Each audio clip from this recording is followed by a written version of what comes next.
Hello बच्चों, let's read the question which says that for the reaction H2 plus I2 gives 2HI, the equilibrium can be shifted in favor of products by option A increasing the pressure, option B increasing the H2 concentration, option C increasing the I2 concentration, option D by using a catalyst.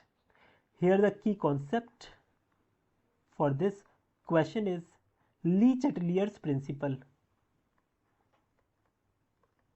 अब देखिए, ली Chatelier ने अपने principles में क्या बताया है. इन्होंने बताया कि एक इक्विलिब्रियम में जो रिएक्शन है वो किस डायरेक्शन में फेवर करी जाएगी, ये हम बता सकते हैं इनके प्रिंसिपल्स के थ्रू.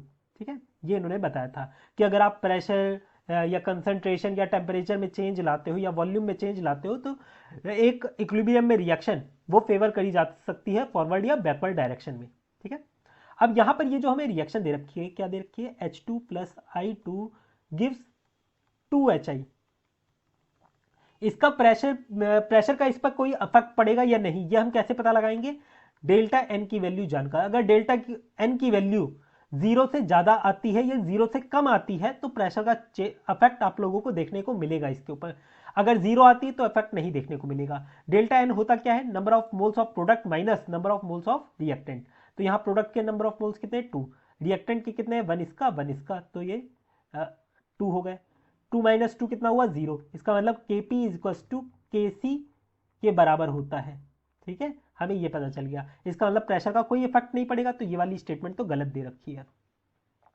अब देखिए सेकंड ऑप्शन पे आइए, इंक्रीजिंग द H2, मतलब हाइड्रोजन आयन की कंसंट्रेशन, आपने हाइड्रोजन की कंसंट्रेशन बढ़ा दिया हाइड्रोजन गैस की. तो अगर आप इसे बढ़ाओगे, सबस्ट्रेट को किसी को भी बढ़ाओगे ना, तो आप लोगों को प्रोडक्ट ज़्यादा देखने को मिल जाएगा, है ना. तो इसका मतलब ये दोनों स्टेटमेंट हमारी करेक्ट है. बाकी डी देखिए, by using a catalyst. Catalyst अगर आप यूज कर लोगे तो इक्विलिब्रियम आप स्पीडली अटेन कर सकते हो, स्पीडली. ठीक है, स्पीडी वे में रैपिडली अटेन कर लोगे. पर इसका इक्विलिब्रियम कि ये प्रोडक्ट की तरफ शिफ्ट कर जाए या बैकवर्ड शिफ्ट कर जाए, ऐसा कुछ नहीं होगा. ठीक है, तो ये वाली स्टेटमेंट हमारी गलत है. तो हम कह सकते हैं हमारे आंसर इसमें कौन से करेक्ट है, बी और सी. इसका आंसर क्या होगा, बी एंड सी इसके आंसर होंगे. I hope you understood it well. Best of luck.